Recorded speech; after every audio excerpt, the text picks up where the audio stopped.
Hello, everybody.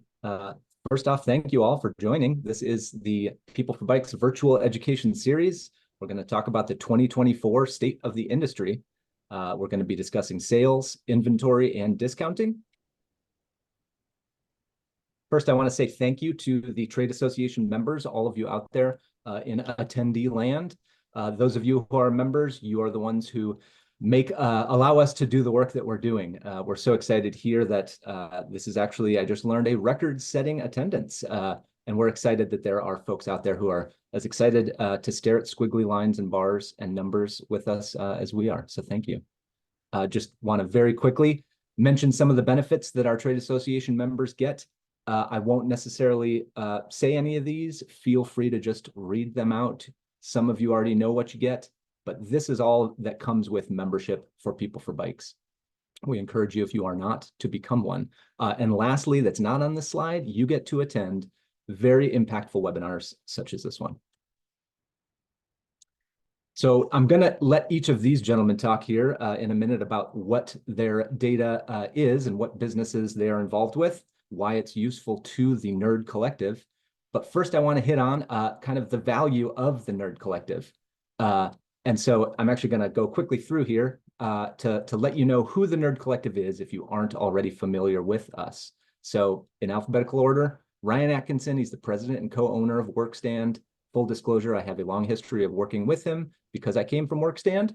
Matt Tucker, the director of client development for sports equipment at Circana, formerly the NPD Group. And then Peter Woolery, data nerd, it's the official title, of Bicycle Market Research. And lastly, I am the new, as of a couple months ago, senior research manager here at People for Bikes. Quickly, before I let them all talk, I want to tell you kind of why the Nerd Collective, what is the point? So mainly it's triangulation. So I chose this background that is behind me with the contour lines on purpose. In a previous life, I was a wildland firefighter, and often we would have to take a bearing on smoke. Something is on fire. I know that I'm right here, and I'm able to point in the direction of the smoke and say, aha, there is smoke that way. But I may not know if it's 5 miles away, 2 miles away, or just on the other side of that ridge. So cue Ryan over here, and Peter over here, and Matt over here, who are all also focusing in on that same phenomenon. So that's the value that we bring, is we can look at something, we can get that third person, the fourth data set, et cetera, to home in on what exactly are we seeing going on in the market right now. There's a bit of a data quality check component too. This is social sciences that we're involved in. It's imperfect, we know that. And so we're able to kind of check our assumptions and make sure that if we see something, are we actually seeing a trend, or is that just a blip? There's a brainstorming component. We're processing ideas together. And then lastly, it's just that we are greater than the sum of our parts. Ultimately, we can shine more light on that phenomenon than any individual one of us can. And so with that, I will turn it over to Ryan Atkinson from Workstand to tell us a little bit more about what you do and the data that you bring. Thank you, Liam. And we wouldn't be, as Workstand, we wouldn't be where we are without you. And I'm just super proud and happy that you're now doing work at the industry level. I'm also happy and proud to be a part of this group. It's one of the highlights of every month to be able to sit down and talk to the crew. For the longest time, there were just so many questions about the disparate data sources that existed. And I think once this group started getting together and processing it, a lot of gains have been made. So like Liam said, I'm Ryan with Workstand. Workstand was formerly known as Smart Detailing. We're a commerce platform. We have a point of sale, e-commerce sites, automated email marketing, open to buy planning, and a number of other features just for bike shops. We have roughly 1,300 clients in the US and Canada. And it's a relatively representative sample of bike shops as well, from small neighborhood shops to large multi-stores, selling all the major brands. The data I'm going to talk about today will be observed data from our platform. I don't want to suggest that it's absolutely representative of the market, but we do monitor it pretty closely with the Circana data to get a sense that it does parallel to a degree. And so some of the conclusions I'll share whereas they may be influenced by where a product is purchased online versus in store. Generally speaking, I'm confident it's a good picture of the IBD market. Thank you, Ryan. And next alphabetically, Matt. All right, thanks, Liam. And first off, I don't think you were in the room when Ryan, Peter, and I were on a panel together at the BLC, but at that time we had promised fiery insight. So it's interesting that you brought up your firefighting background.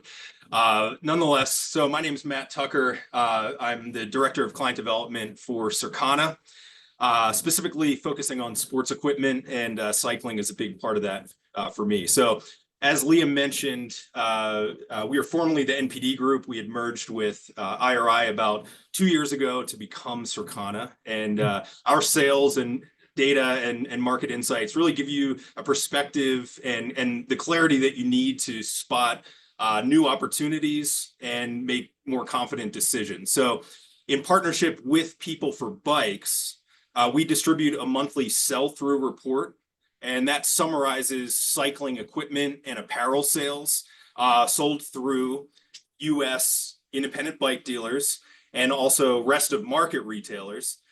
For those of you not familiar with the report, rest of market, which is often shortened to ROM, that includes online retailers, sporting goods, and mass merchants. And this report, which includes dollars, units, average selling prices, and IBD inventory at the category level, is available to anyone who works for a company that is a member of People for Bikes. So if you don't have access to this and the other resources, definitely reach out. We also support a historical BPSA sell-in service, tracking service that provides participating suppliers with information about wholesale market activity. And then lastly, reporting retailers and competitive brands who want deeper insights subscribe to our retail tracking service to access brand and item level information, as well as attributes and price segments. So a little bit deeper. And I love incorporating some of that information as well as some broader sports trends when we're talking with the collective. Excellent. Thank you, Matt. And lastly, Peter, the sort of newest partner with People for Bikes at Bicycle Market Research. Hi, everyone. I'm Peter Woolery with Bicycle Market Research. I'm the adopted name of Data Nerd with Bicycle Market Research. And that really reflects the fortunate position that I get to be in, where I get to just dive in and understand markets more. My relationship with People for Bikes originally started when they were looking to better understand direct-to-consumer markets, and we've been developing that for a little while. And we were also able to roll in used markets, which we've been able to release. So just like the Workstand data and the Circana data that you can find on the Member Center, we have monthly reports on a dashboard for used bikes. At this stage, that encompasses peer-to-peer marketplaces. So those are Facebook, Craigslist, Mercari, and eBay. They're the ones where you have consumers on both sides of the transaction. So it provides a good complement to the data sets from these other gentlemen here, where there you have a business to a consumer interaction. On the peer-to-peer marketplaces, it's very much consumer to consumer with no MSRP or no map constraints. So there's a little bit more fluidity and response to the current market conditions, as well as we'll see later, the response to expectations in the same way that we see it with inflation rate in the broader economy. Expectation plays a big role in this. And so having that view on used marketplaces has given us a lot of opportunity. We're preparing to expand this as well to trade-in marketplaces, as well as other classified marketplaces, just to understand the broader scope as much as we can about how consumers are using their bikes or converting them after purchase from that consumer inventory, and really what the scope is. What's really cool about it with People for Bikes is this is the first time globally that any trade organization or really anyone has concrete, broad view of the used market. So People for Bikes is not only doing a great job with the standard data sources, but is continuing to look to expand it more so that we can all understand this market and participation overall. Awesome. Thank you, Peter. So quickly, we'll kind of walk through the agenda. I already told you why the Nerd Collective exists. And then we're going to talk about the 2024 bicycle market year to date. We're going to have a conversation. You're going to see a little bit of into kind of when we have our monthly meetings, a little bit of that process where we collaborate, we talk, we ask each other. Hopefully we don't interrupt each other, but you never know. But we've seen sluggish sales. There are plenty of bright spots, however. Inventory is maybe returning to normal. Has it returned? And then we want to talk about the effect of discounting. And then in conclusion, we're going to talk about, okay, what does that mean for Q4 of 2024 and beyond into 2025? So then lastly, there's going to be the Q&A. We want to give you attendees 10 or so minutes, maybe even more, to feel like I do in our monthly meetings, where I'm able to just say, gravel, go. And then we're all able to bring our data sets to the table and start talking about where is gravel, where was it, where's it going to go. Quick housekeeping. I should have mentioned this sooner. We're going to be recording this webinar. We are recording it. The slides and contact information will be sent out after the call. There will be that Q&A, like we said. And so please submit your questions in the Q&A tab rather than the chat. So 2024, where are we? How did we get here? So you've potentially seen this slide before. It is in dollars, shows what has happened in January to July, year to date, we're going to call it, for the last 6 years. So we are up 5% compared to 2019. We are down 9% compared to 2023. Now, this is just a hypothetical. Let's imagine a world where COVID did not happen, and the blue bars are exactly what you just saw. The red columns are a hypothetical 9% annual growth rate, which is pretty large and quite substantial. The red and the blue bars are the same total volume of dollars over the last 6 years. So what I want to do is just paint the picture of sort of the scope of growth that has existed and happened in the last 6 years, but also talking about kind of where we are in 2024, where that blue is compared to where the red would or could have been in this magical hypothetical situation, because we live in this current reality. So we don't want to forget that that's kind of where we are right now. In this market, though, we can't look at sales in isolation. And so for these next few slides, we're going to talk about the interplay between inventory and sales in the market. And so it comes from Circana. And so I'm going to kind of pass the baton here to Matt to talk a little bit about this IBD bicycle inventory that we're looking at.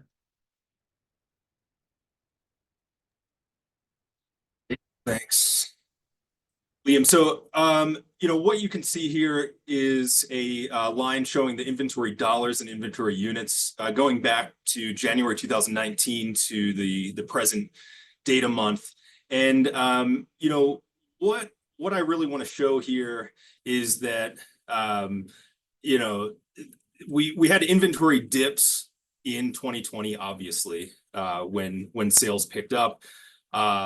It climbed, peaking where that pink dot is in spring of 2022, and then inventory has receded ever since. Now, the one thing that you'll notice is that units are essentially back to pre-pandemic levels, which for most they would call that normal.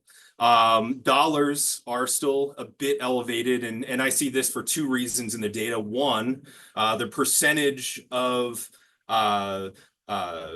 e-bikes makes up a larger share of the inventory than it did 5 years ago, and of course there were some wholesale price increases that cause it to remain more elevated than units as well. So that's kind of the basics. We're back to quote unquote normal. I think the bigger question is normal ideal? Yeah, and that's a great question, is what is ideal, what is normal, what do we want? And it's curious that you put that diamond there right at that spot, because I'll encourage you all to focus on that sort of April, May, June period of 2022, because some other charts that we hit, there'll be some interesting things happening there. So this here is the inventory to sales ratios that are happening at the IBD, and kind of quickly, why would we want to look at that versus just that inventory that we saw Matt talk about? effectively, the lower ratio indicates that a company is effectively converting that inventory into sales, while obviously a higher ratio suggests that there's either excess stock or maybe a demand problem, lower demand. And so here we're seeing all of the 4 of the major bike categories broken out, and seeing at retail what the overall market stock to sales, inventory to sales ratios were. There's a little bit of variation in each of these. And you'll also see that little dotted line, and that number is coming from the US Consumer Bureau to give you a sense of, on average at retail, that is not necessarily the bike industry, but just retail at large, what the average is. So normal for the bike industry is obviously always has been very different than normal in fashion or other industries. Switching then to the same idea, inventory to sales ratios, but this time at the supplier level. So suppliers selling in wholesale to the retailers. Very, very wild chart here where we actually do see a significant dip below that little dotted line, which is the same sort of dotted line from the US Census Bureau, that is talking about manufacturers' inventories to sales ratios. So everything dropped during the pandemic. No one could make bikes. We all know that story. But what's very interesting is sort of what actually happens. And certainly the kids' bikes here is maybe a little bit of an outlier. But with the other 3 big pieces, we see that spring of 2022 where it really starts to kick up. So looking at where we're at right now, things went up, things started coming down. We're still at a high inventory. We know there's sluggish sales. So then the question is, how does this impact discounting, right? Or how does discounting come into play with this? And so I first want to start with our newest source of data, and that's Peter. Actually, Ryan, did you have something? Yeah, if you don't mind, Yeah. allow me to interrupt, because you and I chatted a little bit earlier this week, but Matt and Peter, we haven't. But do you consider it a fair conclusion that as inventory has gotten cleaner at retail, inventory's gotten cleaner at supplier, you have less inventory in the channel, but then you also have dealers with kind of more money tied up in the inventory they have? Do we see dealers having kind of less open to buy impacting a supplier's ability to forecast? Do we think that if consumer demand starts to recover, that kind of the combination of just-in-time ordering by dealers and possibly lean supply, is that potentially going to impact sales next year? Matt or Peter, do you want to jump in? Otherwise, I will kind of give my suggestion, which I think would be like, yes, going back to that question of what is ideal, right? Matt, you just touched on it. What is ideal and what is normal? Yeah, absolutely. So I won't claim to know what the ideal stock to sales ratio is, but one of the things I've been looking at a little bit deeper in the data is the stock to sales ratio based on individual price segments. And Ryan, I think that's where improvements can be made. So for example, when you look at the average selling price data, at that peak point where that pink diamond was, that's when we saw the average selling price is starting to come down. We can assume that's because of discounting. I know you're going to talk more about that in a little bit, but what I want to mention is that price segment. So I think overall things are looking better with the stock to sales ratio. We are seeing some price buckets that I think are still oversaturated. For example, based on the percentage of sales in, say like that $1,500 to $2,500 segment, you were looking pretty good there for categories like gravel and sport performance road. Now in that, 500 and below $1,000, it seems to me that there's more inventory that's necessary in those segments based on how it's currently moving. And I think part of that is because we are seeing a shift in the price segments because of discounting. Sometimes it goes down, sometimes it goes up when consumers are stretching to get a little bit more bang for their buck. And that brings up an important thing to note about this chart. Liam, these are dollars, right? Or are they units? These are dollars. That is a very good point, and thank you for bringing that up, because that is another very interesting thing that we're seeing is what's going on with dollars versus what's going on with units. Yeah, and that was something that came up in a publication discussing the volume of wholesale inventory, and oh, it's back to normal, you know, or it's not back to normal, but they said it would. But units are close to it. But as Matt's talking about the difference of the selling price or the average price of those bikes that are in inventory are keeping that much higher when we look at the dollar level, even if maybe the total amount of warehouse space is roughly normal. Yeah. Well, and so you're all seeing sort of real time where we end up having more questions than answers sometimes in these conversations. But Peter, sticking with you and talking kind of about used bike prices, good segue. We now have a full year's worth of sales data from the used bike market. And so kind of want to talk about how are these market conditions and the discounting that we're talking about impacting what we're seeing on the used market. Absolutely. So it's pretty clear here, right? This is 13 months worth of data that it's been trending down, both the listing price and the selling price. And so we'll put the asterisk there that there is some scenarios, like with Craigslist, that we don't see a selling price. Currently, we are only showing observed data. So we're not extrapolating what we think Craigslist is selling. At some point we may, but you know, it's still just 13 months of data. So we want to make sure that we're being transparent about what it is. Regardless, this is a pretty clear trend of downward pricing here. And this is across the overall industry. Now you have to keep in mind that sellers, buyers and sellers on these used marketplaces are responding to the broader market conditions. So as new bikes at retail are being discounted, that decreases the relative value of buying used. And so they have to drive down the prices further in order to make it worthwhile. But there's some resistance. So you can see in the middle of this chart there, over the winter time, there was a little bit of a hesitancy and prices plateaued a little bit, which seemed to be good. I think there was a lot of optimism, especially early in Q1, where, okay, it looks like things are looking good.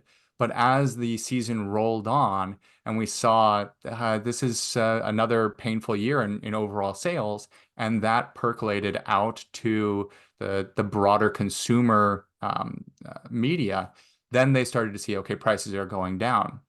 And so we saw that going down further, even though it doesn't feel like the rate of declines across the overall landscape is necessarily keeping up because of new things like tariffs and whatnot.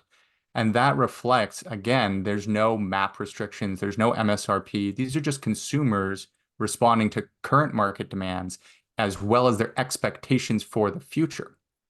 Now, that leads us to the next slide where we're talking about different marketplaces here. And here you can see a pretty dramatic difference between Facebook's average selling prices and eBay's average selling prices. So Facebook on the left and eBay on the right there.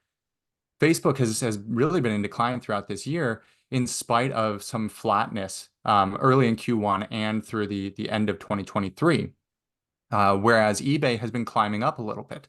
And this seems strange at first, but if we look at another data source from People for Bikes, their participation data, we see a lot of conversations around core utilization of bikes or core participation and casual participation. And we've seen a shift from core to casual. Core are somewhat of those traditional bikes, going out, riding every weekend on your road bike or on your mountain bike, or, you know, frankly, me riding my kids to school every day would be core participation in the scope of that. But what we've seen is this growing casual participation, and that happens a lot in electric bikes as well. That echoes what we see here, where eBay is very strong in the traditional performance segments or the traditional performance categories of mountain and road, but lags a bit behind in the more casual usage, where Facebook is just dominating. And that includes electric bikes, where a lot of electric bikes are casual usage, right? I'm going camping this weekend, and I expect to see a lot of just folding bikes coming out of RVs and mini bikes and those types. and these people are bringing them out on very occasional. But what we can see here is that those casual consumers are expecting the value of their bikes to be declining at a greater rate than the performance-oriented consumers. So there's a different mindset and an approach there, where there's still a lot of utility value to the bikes that are selling. And we see that as well in increasing prices of bikes in the retail data set. Awesome. Liam, before we move on, can you go back a slide? I Sure. just kind of a thought with Peter. That first quarter, you mentioned that we kind of had some optimism going into the year, but what we saw in our data was just a huge uptick in high-end sales in like late February and into early March because there were so many factory sales that were just, killer. And we also saw, like, even though there was heavy discounting, average selling price went way up. So our conclusion was a lot of riders upgraded during that period. I wonder what the interplay is with kind of used bike prices. If just, a lot of those bikes that were being traded up had to be sold. And so then you had like some real premium inventory on the market. Yeah, I don't recall a specific trend that direction. And part of it is because of having these two marketplaces so strongly juxtaposed against one another makes it a bit more challenging. But that certainly is one of the big things about used marketplaces, even trade-in brands, is that this acts as a liquidity mechanism for people to purchase new bikes or to ladder up or shift categories. And so we do see some of that as well. And that may be some of what we're seeing, say, with the casual side of things, because they're so strong in electric bikes, that people are wanting to go to the newer ones. But we are seeing it across all of the categories, on Facebook specifically, that prices are going down. And it's interesting. I feel like we could spend a whole hour talking about how the fact that the prices may be coming down, but people's budgets may end up meaning that someone just buys the same amount of bike dollar-wise that they were going to. They just get a nicer bike. I've talked to some of you about that too. But so then we're talking downward pressure in that used bike market is a reflection of those new bike prices, which are heavily impacted by the discounting. So kind of, again, back to the triangulation idea of why we're here. Ryan, talking about online bike sales, you've got a unique view into what's happening at e-commerce. Yeah, and some kind of leading, with the chart, just, purely on the value of discounts. And for our purposes, I've just isolated sport performance road. Just it's cleaner and easier to understand what's happening versus broader categories. But here you can see that, and I'm going to talk a little bit about volume of discounting on the next slide, but here you can see that discounts have progressively increased. And just for a reminder, on Workstand data, the discount is calculated based on the MSRP that we have on record for a product versus the sold at price for that same product. So we're able to measure the discount actually at the shopping cart at a reasonable volume. Now, my assumption is that both volume, when we talk about volume and discounts, I think online does play a bit of a role relative to in-store. But you can see just, as the industry was just increasingly having a sense of urgency to move product as we get into this year and consumer demand was slower than we expected, that average discount price really went way up. And it went up on a high volume of transactions. So Liam, if you go to the next slide, this gives you a sense of how much, how impacted or how discounts played out over time. So, the red line is, the units sold below MSRP or the discount. And you can really see, comparing pre-COVID to after COVID, there was a lot of discounting in the road category. 2019, not the best year in the bike market. Obviously, volume at discounts went down during peak demand, but you could just absolutely see the industry working through discounts to try and recover. The good thing is that average selling price was still generally going up through that period. So I think there was maybe a sense that discounts would be maybe a net loss for dealers, and they are in certain cases. But if you're able to get consumers to take advantage of those discounts to move up into higher price bands, then it can really be a positive. But sales this year, especially online, are slightly outperforming in store. And the assumption there is that, the consumer is really in charge of the shopping process when they're online, and oftentimes they're able to scan the best value more quickly across a wider selection. And so we believe that that's one of the reasons that these discounts have been driving online sales, to a greater extent than perhaps on the in-store side of the business. Awesome. Thank you, Ryan. Well, so moving along, because we don't have a ton of time and we do want to have time for Q&A, just kind of jumping into then, so what does that mean? Where does that leave us? What does the rest of this year look like? And then what does it look like going into 2025 and beyond? And so this here, I'll actually let Matt talk for a minute if you want to kind of briefly just mention what we're seeing here and sort of what are those bright spots and what do you see kind of being the thing that we're looking forward to in the future. Yeah, so if you don't mind, Liam, I'd like to step back for a second before I get into the details of this slide. But I think one of the nice things about the access to the data that I have with Circana is that I can see beyond just the cycling industry. And we track about $3.2 trillion annually across consumer packaged goods and general merchandise.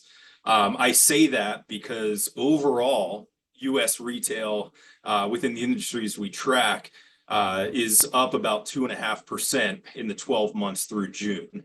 However, the growth is really coming from the CPG and food and beverage side, whereas general merchandise overall is down, not as severely as cycling, but has declines of about 2 to 3% depending on the time frame you're looking at.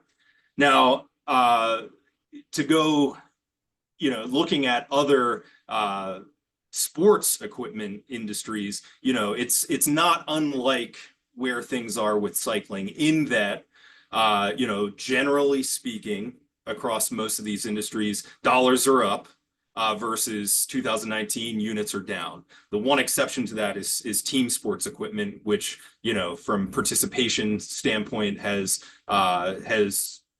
done well, and consumers are continuing to invest.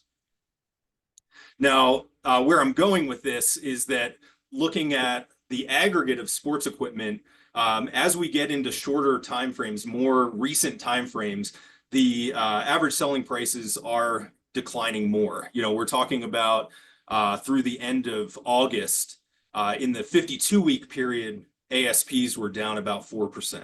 In the 13-week period, down 5%. In the last 4-week period, down about 9%. So, I think across the board, we should expect that to continue through the remainder of the year. Obviously, that is going to be dependent on different price segmentations, and if it's an upgrade or a gift purchase, particularly with kids' bikes. But what I want to call out here in this slide, I think there's been a big influence as electric bikes take share of complete adult bikes. So this chart, I've excluded frames, I've excluded kids' bikes. But what you can see is that electric in the last 5 years went from 12% dollar share to 28% dollar share of complete bikes, right? Obviously, in order for that to happen, electric has to outpace other categories. We know that's true. However, it comes at the expense of some of the other classes of bicycles. In this case, it's obvious that it's coming at the expense of transit fitness, indirectly or directly, to lifestyle leisure as well. We can see some share loss from mountain, but road and electric have continued to gain over the last couple of years. So I think that is also one impact we should consider as we're looking at the inventory recovery, is that, it's likely that we'll see lessening demand in some of these categories that electric is stealing from. Yeah, and we actually are kind of working with Athlinks, who's out there in the event registration world. and they gather event and race results. And we're starting to look at some of that participation data that they've got.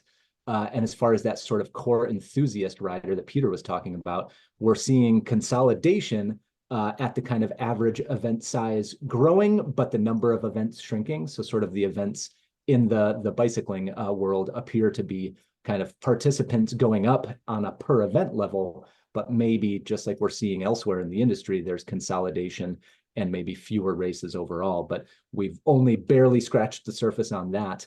And that's another data point that we're trying to always bring in. Speaking of data points to bring in. And actually, Liam, there's a number of yes. questions asking Matt if gravel is included in the road number. Yes, thank you. I think Peter answered that yes, it is in road. However, for those of you that didn't see the chat,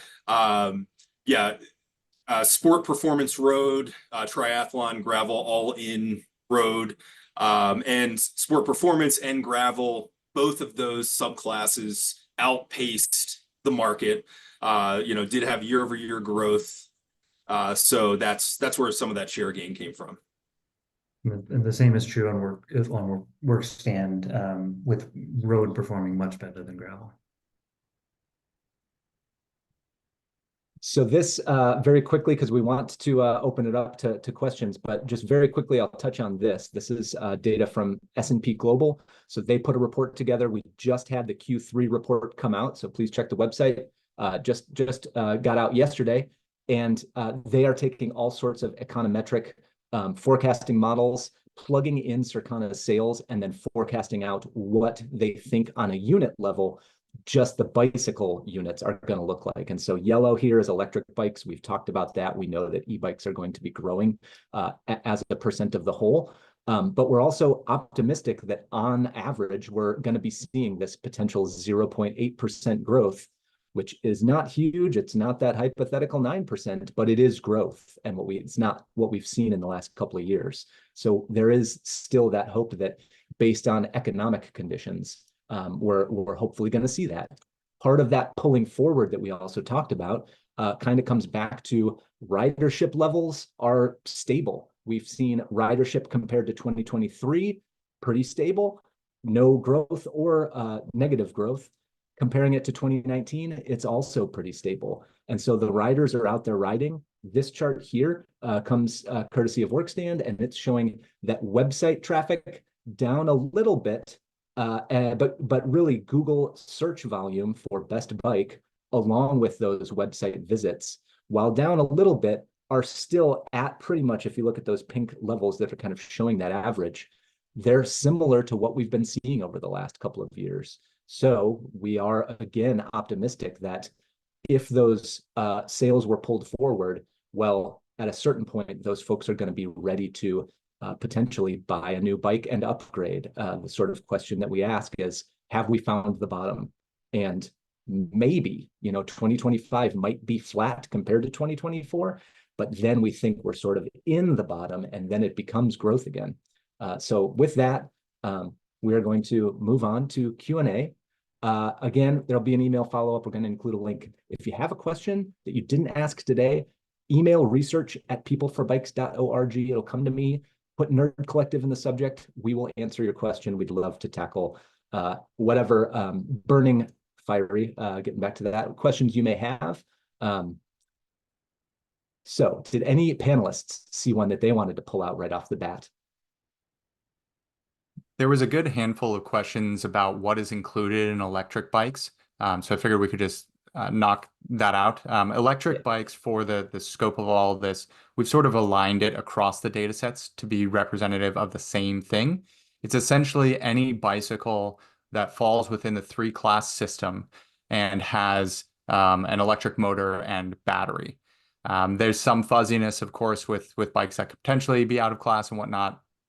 For the purposes of this webinar, we don't differentiate there, but it does include e-road, e-mountain, e-casual, folding, all that kind of stuff. And then there was one question, and Matt, maybe you can confirm this, about growth in the different categories.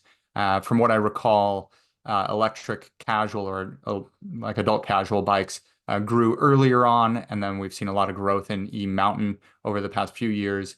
and road has started, but it's still very nascent. Is that what you recall? Yeah, so if we look at it at the subclass level, where we break out the type of electric bike, I think what you'll see is that the two categories with the highest volume of electric that have growth, electric mountain, and then more so electric other, and within that, that's where the cargo and folding is. So the cargo is definitely adding to the absolute dollar growth right now, and has been a good contributor to electric share growth. So I'm seeing a decent one that we've kind of touched on, but what do we think drove the double bump for youth from 2022? And then again, I'm gonna kind of go back to the right slide here. See if I can do this. Inventory to sales ratio. This is from Andy Hirsch. What do you think drove the double bump for the youth from 2022 and then again heading into 2023? Inventory levels were already at a peak with very little impact during the 2022 holiday season. Combination of long lead times and POs already being locked. That kind of speaks really not just to kids' bikes, but we see a little bit of double humps kind of all over that chart. What do we think? So I think I just want to make sure one thing is clear, and assuming we're talking about this this slide that's up here now, this inventory information is specific to IBD. We do not have inventory for the rest of market channel. In many cases, some of those retailers are public, and they see that as forward-looking information, so they don't share it with us. That said, the vast majority of children's bikes are sold at the rest of market retailers. So I think that may be part of it. I think that some of the and in many cases the children's bike manufacturers differ to some degree between the two channels. So I don't know that I'm completely answering the question, but hopefully that clarity adds a little bit to what you're seeing. And at the time, I was working at a retailer, right, an IBD. And what I remember during the pandemic was the more complicated and specific the components were on a bike. So like road bikes, where they had to be a specific component from Shimano or from SRAM, those were the hardest to get. So when you look at that wholesale inventory, those weren't until much later, but much simpler bikes like cruisers and kids bikes, those came early, and we experienced that oversupply way earlier. So it's not just that it had a double bump. It's not just that it was so high, but that it was also shifted earlier. And then we can see that trailing off where like everyone realized, holy cow, this is a lot of inventory. We experienced that correction, but kids bikes are a much lower dollar. So it's less financial pain, particularly while we were still doing reasonable sales. Unfortunately, later on, we got the much higher dollar ones coming into high inventory as sales were crunching. And that's where we've had a lot of the pain over the past couple of years. And so before we answer this next question, I'm going to ask, a couple folks were asking about sort of age brackets, like who's buying e-bikes and that sort of thing. So I would direct folks to People for Bikes' member center. We have a lot of surveys. There's plenty of research on the research side of People for Bikes website, where you can see some of the academic studies of folks who have bought an e-bike. Shift Active Media out of, I think, the UK just came out with a study that shows some of that. And then we also have kind of the e-bike curious study from a couple of years ago that's looking at who are the people who have not bought an e-bike yet. And that's going to give you better demographics data. But so Matt Long, maybe, and we'll do this final question, and then we'll do an around the horn. It was mentioned that higher priced e-bikes or a higher percentage of e-bikes in stock contributed to that higher inventory dollars. If e-bikes are excluded, are they still higher? So that's this piece here. Matt, have we looked into that? If e-bikes are excluded, does that bring that number back down? It's curious. I haven't looked at that specifically. I would imagine that to be the case, but Liam, we can pull that as a follow-up for sure. Awesome.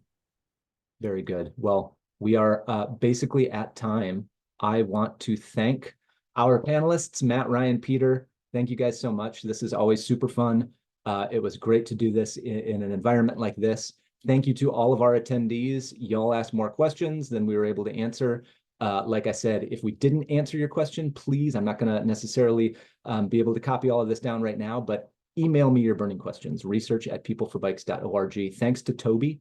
And again, come to the member center, ask us questions. We want to be able to continue to do this triangulation and hopefully shine some of that light on these topics that we can't just answer one of us alone. So thank you guys, and we'll see you next time.